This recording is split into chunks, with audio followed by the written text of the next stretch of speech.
Ladies and gentlemen, good morning to you all. I'm thrilled to address today's conference. This time last year, I was deep in discussions with EU energy ministers on how to avert a worst-case scenario energy crisis. And nearly a year ago, to this day, EU member states committed to reducing gas demand by 15% last winter. Fast forward to now, we got through the winter with a well-supplied and liquid gas market, finishing the season with gas storage 56% full, a historic high. We are now going into the summer with a stable outlook for energy security of supply and prices.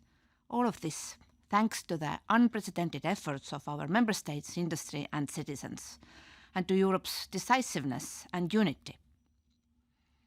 We were quickly able to agree emergency measures to cushion the worst impacts of the crisis. We also came together under a medium-term plan of action, the REPowerEU plan, to end our dangerous dependence on Russian fossil fuels and accelerate our clean energy transition.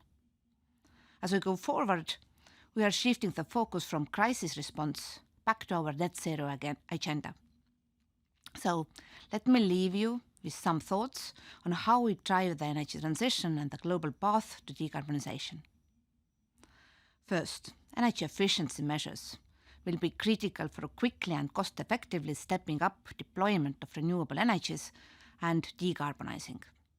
Across the EU, we now have an agreed energy efficiency target of 11.7% to be reached by 2030.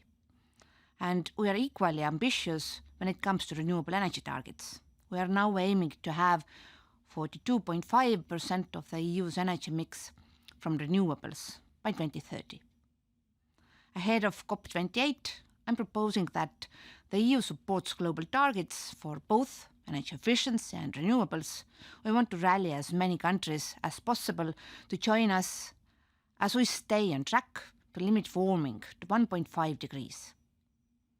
We are proposing a voluntary, non-binding pledge to triple the global rate of deployment of renewables by 2030 and double the global rate of energy efficiency improvements this decade compared to the last. We need to build momentum and go global if we are to define a solid global pathway for energy in line with the Paris Agreement. Second, if we don't focus on digitalization and innovation to underpin energy system flexibility, we will miss out on the massive renewables rollout. To be cleaner, more secure and globally competitive, the EU energy system has to be much smarter and more interactive than it is today.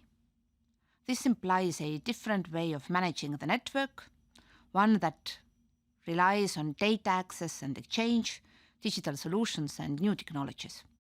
In some areas of the energy sector, such as electric vehicles, PV installations and heat pumps, digital and smart technologies are already in place. But this is not enough, which is why we are focused now on boosting investments in flexibility, smart grids and more data exchange to benefit consumers and more innovative energy services. That's the thinking behind our EU action plan to digitalize the energy sector and our last major reform in the making, the electricity market design. Finally, we have a duty to deliver decarbonization in a fair and just manner. This is something I have stressed since the very first days of this Commission. Without popular support, the energy transition cannot succeed. The EU will leave no one and no region behind, especially not our more carbon-intensive regions. The EU's Just Transition mechanism is helping to mobilize around 55 billion euros for the regions who are most affected. The focus is particularly on creating new local jobs and supporting the transition of local economies into cleaner, innovative, competitive industries. Ladies and gentlemen, in years to come, I have no doubt that we will look back at 2022 as a defining moment for the EU energy system. Faced with Russia's attempt to destabilize our markets, we made some bold decisions on saving gas and diversifying supplies.